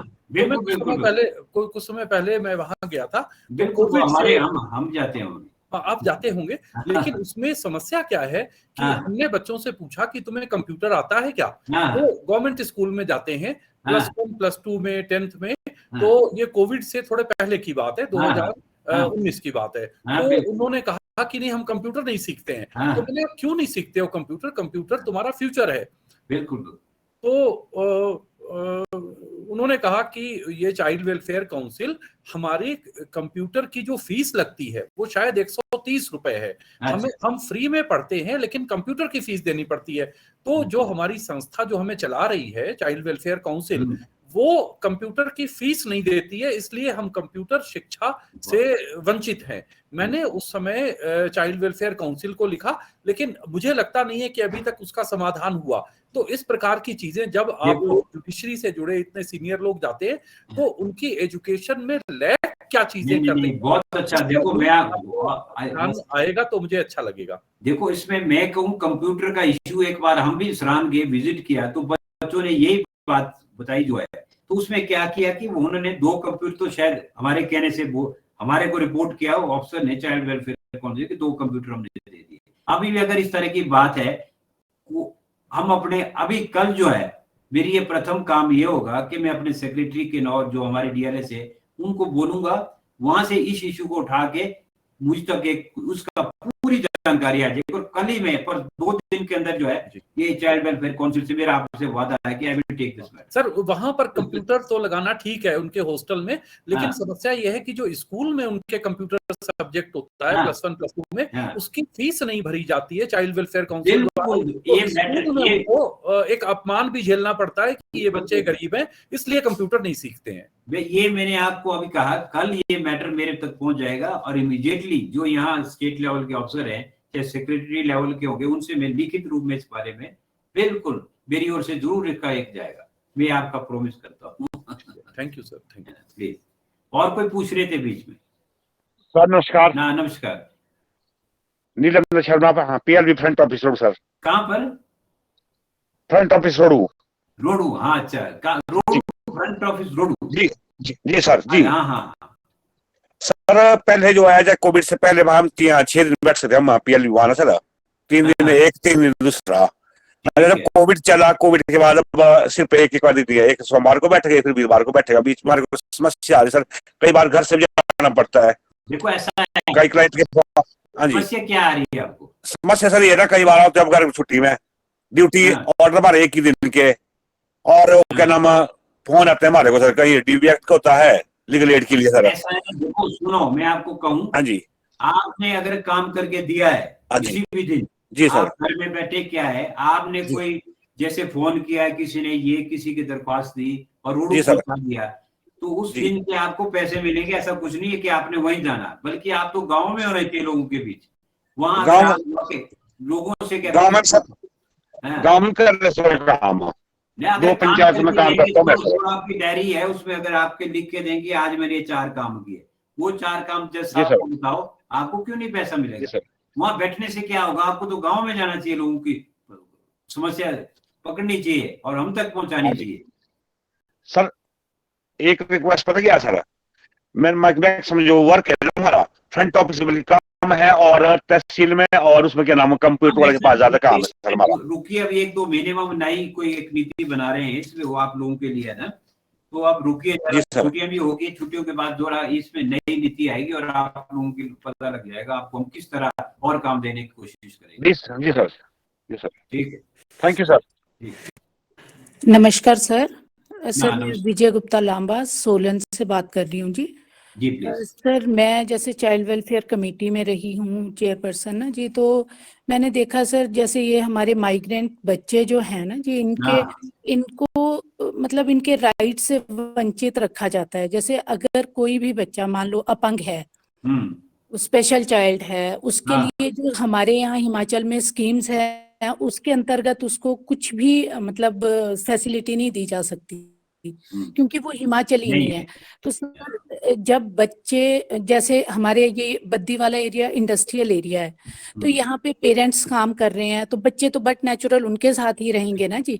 और स्कूलों में क्या वोकेशनल ट्रेनिंग सेंटर जो हैं, वहाँ पे भी इस तरह की समस्या है सर, कि इन बच्चों के लिए कहीं पे भी कोई प्रोविजन नहीं है कि अगर वो बच्चे अच्छे हैं पढ़ने में तो उनको कहीं एडमिशन में कोई मतलब कुछ परसेंटेज रखी हो, जो माइग्रेंट लोग हैं, माइग्रेंट बच्चे हैं, तो सर उनकी एजुकेशन में भी हमें ये बड़ी समस्या आ रही है, मतलब वो अपने राइट से वंचित रह रहे हैं। ऐसा ना, आप थोड़ा सा अगर आप इस तरह की समस्या हम तक लिख के दे सकते हैं? जी सर, मैं दे सकती हूँ। आपने मेंबर सेक्रेटरी के नाम से जरा पूरा कौन कौन बच्चे कहाँ कैसे हैं, या आप लिख के दो, जरा हम देखते हैं इसमें क्या होता। जी सर, क्योंकि जैसे नेपाली बच्चे भी होते हैं ना जी, तो नेपाली बच्चों को भी हमें शेल्टर होम जैसे भेजना होता है, तो वो मना कर देते हैं कि जी ये तो हिमाचली बच्चे नहीं है, तो उसमें सर समस्या आ रही है। और जैसे अब ये पॉक्सो वाले बच्चे हैं, उसमें पेरेंट्स मान लो जिंदा हैं, लेकिन उस पर्टिकुलर एरिया में नहीं रह सकते हैं वो बच्चे, क्योंकि लोग ताने मार मार के ही उनको खत्म कर देंगे। तो उसमें भी हमें समस्या आ रही है कि जैसे मैंने 2 बच्चों का मतलब इधर इनको रेस्क्यू, जब हमने उनको रेस्क्यू किया था, वो हमारे पास ओपन शेल्टर में रहे सर, उसके बाद उनको परमानेंट शेल्टर में भेजा गया, तो वहां से हमें स्पेशली एक लेटर आ गया कि जी आपने इनकी गलत प्लेसमेंट की है, क्योंकि इनके पेरेंट्स जिंदा हैं। लेकिन सर क्या वो बच्चे उस पर्टिकुलर एरिया में जहाँ पे उनके साथ कुछ हुआ है, इस तरह की मिसहैपनिंग हुई है, तो क्या वो उस पर्टिकुलर एरिया में रह सकते हैं? वो नहीं रह सकते, क्योंकि सर वो जो ट्रॉमा है उनको, और जो उनके, ये आपने बहुत अच्छा कहा। तो आप देखो, आप डिस्ट्रिक्ट लीगल सर्विस अथॉरिटी जो सोलन है ना जी सर, सेक्रेटरी का नंबर है आपके पास? जी सर, नहीं वो तो मैं उनसे बात कर लूंगी जी। वो ऐसा होता है कि जहां भी आपको कोई समस्या कहीं भी आती है, तो ये पहली बात तो वहां आप तुरंत कर देनी चाहिए। वो ठीक है सर, ठीक है। अगर वहां कोई आपको प्रॉब्लम आती है तो then we are here to take up the matter with concern. ऐसा कुछ नहीं। ठीक है सर, क्योंकि मेरे साथ पीछे मैं जवाब ही देती रहेगी सर, मैं चिट्ठियां लिखती रहेगी यहाँ से। ऐसा होता है ना, आप अपने तरीके से जब लिखेगी, हम भी कोशिश करेंगे। देखो हमारा भी ये, हम तक कोऑर्डिनेशन का काम, बिल्कुल यही हमारा काम है। जी सर, यहाँ जी सर। स्टेट लेवल पे कोई काम होगा तो हम करेंगे, डिस्ट्रिक्ट लेवल पे होगा तो DRSA करेगी। जी सर, ठीक है जी, सर। और सर एक चीज और मैंने आपसे पूछनी थी कि जैसे हम ये मेंटली अनस्टेबल लोगों को रेस्क्यू करते हैं ना जी, हाँ हाँ, उसमें सर ये वेलफेयर वाले जो वेलफेयर डिपार्टमेंट वाले हैं बिल्कुल अपना पीछा छुड़ा लेते हैं, जबकि मुझे लगता है कि ये सारी ड्यूटीज जो वेलफेयर डिपार्टमेंट वालों की होनी चाहिए। बिल्कुल। वो किस तरह और पीछा छुड़ाते हैं आपसे, क्या क्या बोलते हैं, कुछ हेल्प नहीं करते? सर जैसे जैसे अभी आज भी हमने एक रेस्क्यू किया है, तो हाँ। उसमें वो उस पर्सन को लाके हमने पुलिस में रिपोर्ट करा दी, हाँ है ना जी। पुलिस वालों ने पुलिस वाले की ड्यूटी लगा के अभी उनको हॉस्पिटल में एडमिट कर दिया है जो पेशेंट है ना जी। ठीक है, ठीक है। लेकिन सर यहाँ पुलिस वालों की समस्या आती है, अब जैसे सारे पुलिस वाले मंडी पहुंचे हुए हैं जी, यहाँ पे ऐसे स्टाफ। मामलों के लिए अगर आपको कोई प्रॉब्लम है तो तुरंत हमारे सेक्रेटरी से बात करो, SP से बात करेगा, स्पेशल ड्यूटी पुलिस लग सकती है इसमें। सर वो लग गई सर। हाँ। लेकिन क्या इसके बाद सर जैसे मान लो यहाँ से उस पर्सन की शिमला IGMC के लिए वो हो जाती है। देखो वो फिर वहाँ पुलिस ही उसको वहां ले जाएगी और वहां उसको मेंटल हॉस्पिटल ये जो बना उसको एडमिट करना होगा तो पुलिस की जिम्मेदारी वहां पहुंचे, उसका सर एक लेकिन एग्जामिनेशन कराए डॉक्टर। हाँ जी, हाँ। हाँ जी, हाँ जी। लेकिन जो वहां पे रहने का काम है ना सर, वहां पे भी फिर पुलिस वालों की ड्यूटी लगती है। लगती है, हाँ। सर वो पुलिस वालों की, मेरे हिसाब से पुलिस वालों की नहीं लगनी चाहिए, क्योंकि यहाँ से 4 लोगों की देखो जैसे भी आप यहाँ हॉस्पिटल में जाएंगे ना, क्योंकि जी बच्चा सर, थोड़ा मेंटली हिल है तो उसकी जी देख रेख तो कुछ नॉर्मली तो और कौन कर पाएगा बताइए आप, या तो NGOs ऐसा हो कि वो वॉलंटियर वहां रखे बच्चा सर अकेला, जब तक हॉस्पिटल नहीं पहुंचा ना बच्चा, तो जब यहाँ ये जो हमारा घोड़ा चौकी हॉस्पिटल है यहाँ पहुंच जाता है तो जी तब तो अलग बात है। अदरवाइज दूसरे सिविल हॉस्पिटल में तो वहां तो किसी वार्ड में रहेगा तो उसके केयर तो करनी पड़ेगी ना किसी न किसी को, कौन करे? नहीं सर ठीक है, लेकिन फिर वहां पे 4 पुलिस वालों की ड्यूटी लग जाती है, और फिर इस चक्रों में सर पुलिस वाले क्या करते हैं कि ये ऐसे जो मेंटल अनस्टेबल लोग होते हैं ना जी, इनको रेस्क्यू करने से बचते हैं।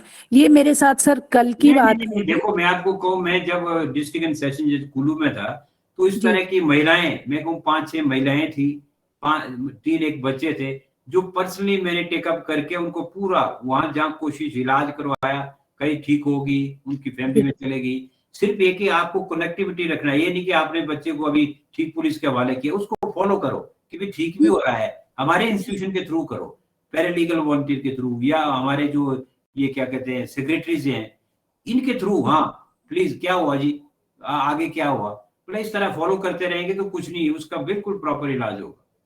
नहीं सर, वो सर हुआ कल मैं थोड़ा एक्सप्लेन करता हूँ, जो ये बात कहना चाह रही है शायद उतना एक्सप्लेन नहीं कर पाई। होता क्या है कि जो लोग पुलिस के होते हैं उनको उनसे अटेंडेंट का काम डॉक्टर्स लेते हैं। नर्स कहती है तुम यूरिन टेस्ट करा के लाओ, ब्लड टेस्ट करा के लाओ, स्टूल टेस्ट करा के लाओ, इसका एक्सरे कराओ, इसका स्ट्रेचर लेकर के चलो, जिसके लिए पुलिस वाले ट्रेंड नहीं होते हैं। तो ये फिर अच्छा कई बार फीमेल्स होती हैं। अब जैसे एक बार हमने करसोग से किसी को जो है रेस्क्यू कराया, उसके साथ 2 यंग पुलिस की लड़कियां जो थी वो उसको फीमेल को लेकर के आई। अब लास्ट ईयर इन्हीं दिनों की बात है, ठंड की। अब क्या हुआ कि उनके पास कंबल नहीं, पुलिस के पास, उनको रात में अंधेरे में सन्नाटे में उनको खुद को भी अनसेफ लग रहा था और बहुत मुश्किल से हमने उनको खैर कंबल वगैरह तो जो है प्रोवाइड कर दिए। तो ये जो अटेंडेंट का काम है, ये अटेंडेंट का काम आप हमें रास्ता बताएं, चाहे हम हाई कोर्ट में भी जा सकते हैं कि अटेंडेंट के काम के लिए हाई कोर्ट रेड क्रॉस को, जो कि गवर्नमेंट की फंडिंग से चलती है, उसको, या वेलफेयर वाले कोई एक ऐसी एजेंसी क्रिएट करें सारे हॉस्पिटल्स में कि जो लोग अनाथ होते हैं, बेसहारा होते हैं, सिर्फ वही नहीं जो हम ये जो मेंटल हेल्थ केयर एक्ट में हम जिनको रेस्क्यू करते हैं, उनके अलावा भी बहुत से, जैसे जो हिट एंड रन का केस होता है और वो कोई लेबरर है, कोई नेपाली है, उसको छोड़ जाते हैं ला करके अस्पताल में, तो उनको कई बार अस्पताल एडमिट भी नहीं करते हैं, कानूनन एडमिट करना पड़ता है। IGMC से भी कई बार हमारा टकराव हुआ, वो उनको जो है दाखिल नहीं करते हैं। लेकिन अगर दाखिल भी कर लेते हैं तो समस्या वही आती है कि उसके साथ कौन खड़ा होगा अटेंडेंट को। तो ऐसे बेसहारा लोगों के लिए कोई सरकारी तौर पर कोई भी प्रावधान नहीं है, चाहे वो मेंटली इल पर्सन है बेसहारा, चाहे दूसरे जो है लोग हैं। तो इनके लिए कोई ऐसा रास्ता आपसे हमें मिले जिस पे हम प्रोसीड करें और इन लोगों को सही मायनों में हेल्प मिल सके, क्योंकि ये काम पुलिस का बेसिक काम नहीं है, इसलिए पुलिस वाले इनको रेस्क्यू करने से भी बचते हैं कि हमसे तो वहां पर एक अटेंडेंट का काम लिया जाएगा अस्पताल में। रेस्क्यू करने तक तो इनका ठीक है कि अगर कोई पेशेंट जो है वो जो है मान लिया क्या कहते हैं वायलेंट हो रहा है, उसको ओवर पावर करके रेस्क्यू किया मजिस्ट्रेट के पास, जब हॉस्पिटलाइज कर देते हैं तब भी अगर किसी की ड्यूटी वहां लग जाती है तो कोई दिक्कत नहीं है, लेकिन हॉस्पिटल में कोई ऐसा सिस्टम चाहिए जो वहां पर इनके लिए अटेंडेंट का काम करे। ये शायद मैम ये कहना चाह रही जी सर, जी सर। इसमें ऐसा है, इसमें कोशिश जरूर रहेगी इस तरह की समस्या जो है गवर्नमेंट से इसका एक टेकअप करके भी क्या हो सकता है। ये कोई इस तरह की हम मीटिंग्स करवा सकते हैं जो भी गवर्नमेंट के ऑर्गेनाइजेशन जितने कंसर्न डिपार्टमेंट्स है, कई पीछे हम करते रहते थे कि एक कि इस तरह का क्या इसमें कोशिश क्या किस तरह का एक हम हेल्प कर सकते हैं। देखो लीगल सर्विस अथॉरिटी की ओर से तो सिर्फ अभी तक तो हमारा जो एक फंक्शन होता है कोऑर्डिनेशन का है। हाँ, इसमें कोई आपके एनजीओज हैं लोकल, वहां कोई एनजीओ काम कर रहा हो उससे रिक्वेस्ट हो सकती है। आप भी जानते हैं कि हॉस्पिटल में अगर कोई काम करता है वॉलंटियर कर दे, तो बाकी तो अब गवर्नमेंट से टेकअप करके ही होगा। गवर्नमेंट से जब टेकअप मैटर होगा तो कुछ ना कुछ रास्ता जरूर निकलेगा। जी सर, क्योंकि कल भी सर ऐसे हुआ कि एक मेंटली अनस्टेबल पर्सन था, उसको सोलन और सिरमौर की बाउंड्री पे पाया गया। जब मैंने सोलन पुलिस को यहाँ से इन्फॉर्म किया कि आप जाएं और उस पर्सन को रेस्क्यू देखो मैं कहूँ इसमें श्रीवास्तव जी ठीक बोल रहे थे, these are the basic major issues relating to human rights. तो इसका रिड्रेसल पहले तो गवर्नमेंट अपने लेवल पे टेकअप करने से नहीं होता, ऑल रेमेडीज आर अवेलेबल। देखो ना एनजीओस आप लोगों के लिए सारी रेमेडी अवेलेबल है, जैसे कैमरे है, जुडिशियल साइड में है, कुछ भी है, लेकिन पहले इनिशियल स्टेज पे there should be a coordination with the government. What is their response, उनका क्या रिस्पांस है, whether they have this kind of infrastructure या कोई सोर्स है उनके पास। अगर गवर्नमेंट बिल्कुल डिक्लाइन करती है तो रेमेडीज आर ऑलवेज। जी सर, जी सर। सर एक मैं और आपसे थोड़ा सा इससे हटके है क्वेश्चन सर, जैसे फैमिली वेलफेयर कमेटी एक बनी थी जब ये 498A के केसेस जो है उनके पास आते थे, तो उसमें सर मैं भी मेंबर थी। हमने 1 साल काम किया, लेकिन सर हमें उसके बदले में कोई भी ऑनरेरियम कुछ भी नहीं दिया। ऐसा है, देखिए सुनिए, उसमें थोड़ा इशू क्या उठा, ऑनरेबल सुप्रीम कोर्ट ने वो एक जजमेंट में तो बोल दिया कि बनाओ, लेकिन तुरंत दूसरी जजमेंट आई तो उन्होंने बोला यार छोड़ दो, ठीक है। 1 साल के बाद, उसके बीच ये जो जब मैं यहाँ मेंबर सेक्रेटरी आई, ये उससे पहले की बातें हैं। आपने कोई बिल कभी रेज किया होगा तो देखेंगे उसमें क्या होता है। अगर कभी सर वैसे बिल तो हमने वैसे रेज नहीं, वो जो सीटिंग्स थी उसके हिसाब से ही हमें वो किया गया था। देखो ना पहले अगर आप देखो इसमें मुझे लगता है मेरे तक किस तरह की शिकायत अभी नहीं पहुंची किसी की। अगर कोई ड्यू किसी का है तो डीएलए से आपको पता है वो कोऑर्डिनेट कर रहे थे, you may take up the matter with them और विल सी कि भी क्या है। ठीक है सर, ठीक है जी, ठीक है सर, ठीक है। थैंक यू सो मच जी। नमस्कार। नमस्कार नमस्कार सर जी। नमस्कार जी। सर जी मेरा नाम जोगिंदर सिंह है, मैं सातलाई से बात कर रहा हूँ सर। हाँ बताइए प्लीज। सर जी मेरे 3 क्वेश्चन है सर। पहला तो ये क्वेश्चन है कि अगर मैं वॉलंटियर बनना चाहूँ तो उसके लिए मुझे कहाँ जाना पड़ेगा सर? ठीक है। दूसरा क्वेश्चन है सर जी, जो ये नॉन स्टॉप बसें चलती है उसमें क्या बस का पास वैलिड है या नहीं? अच्छा। और तीसरा क्वेश्चन ये है सर जी कि हमें सरकार ने जो है बस पास भी दिए गए हैं वगैरह वगैरह, तो कई बार कंडक्टर जो है मतलब झगड़ा करने लग पड़ता है, कई बार बसें रोकते नहीं है वगैरह वगैरह, तो ऐसी वगैरह कुछ दिक्कतें आती रहती है सर। देखिए सबसे पहले तो मैं आपको बताऊं, आप पीएलबी बनना चाहते हैं तो आप वहां पर लोकल जो कोर्ट है ना आपका, वहाँ कोर्ट कहाँ होगा आपका? वहाँ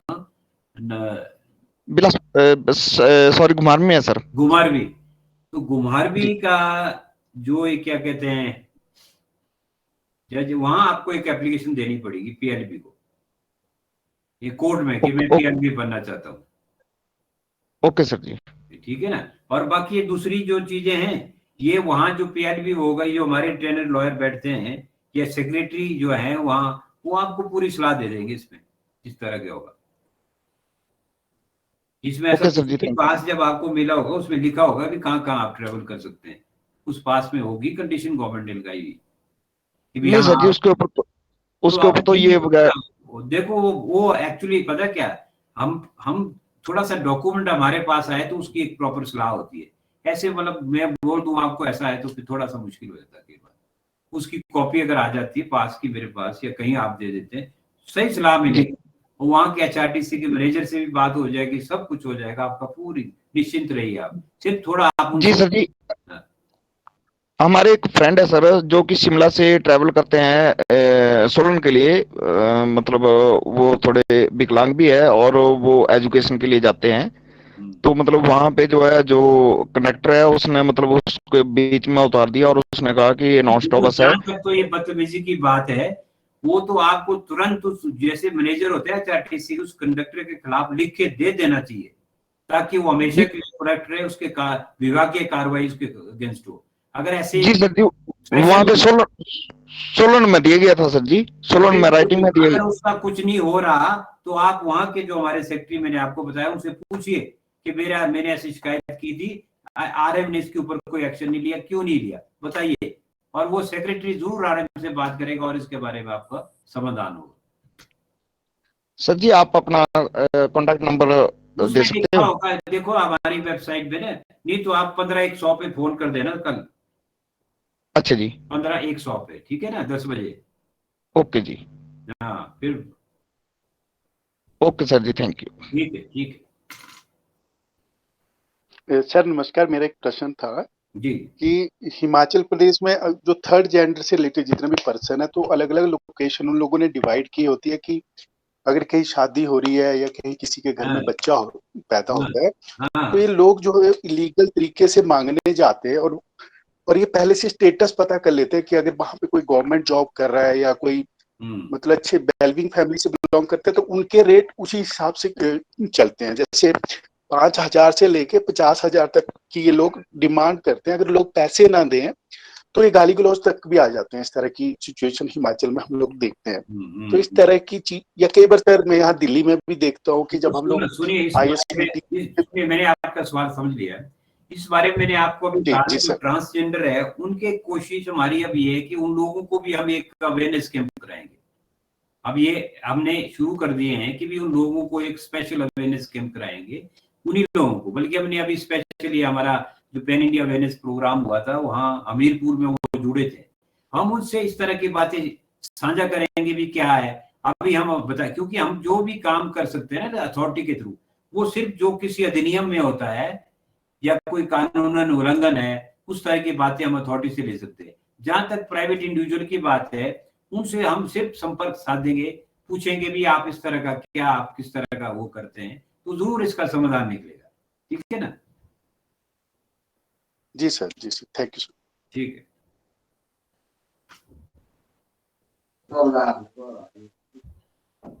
आकांक्षा, अगर कोई और प्रश्न नहीं है यस सर, तो देखो हम वाइंड अप भी कर सकते हैं।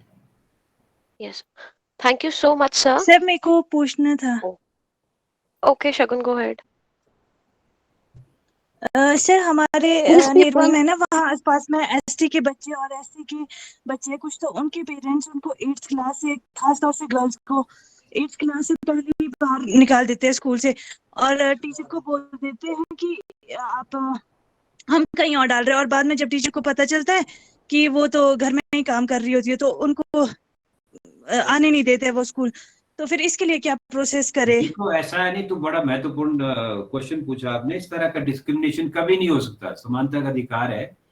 और ऐसे अभियान हमने शुरू किया बच्चों को जो जबरदस्ती निकालेगा, ड्रॉप आउट है बच्चे, तो अगर आप कोशिश कर सकते तो हमारे जो लोकल लेवल पे जो वहां पर PLB होंगे, आपके गांव में खुला इस तरह का केंद्र या कहीं? कहाँ से बोला आपने, कहाँ से बिलोंग करते हैं आप?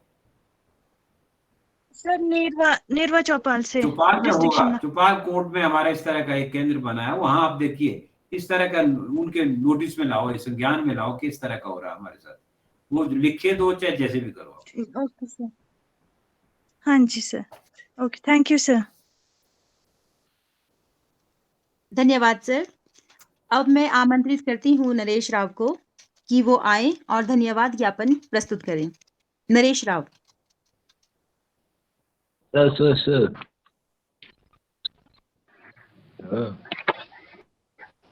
नमस्कार सर। आज आजादी के अमृत महोत्सव पर उमंग फाउंडेशन के साप्ताहिक चर्चा भाग 5 में मैं आपका हार्दिक स्वागत करता हूं।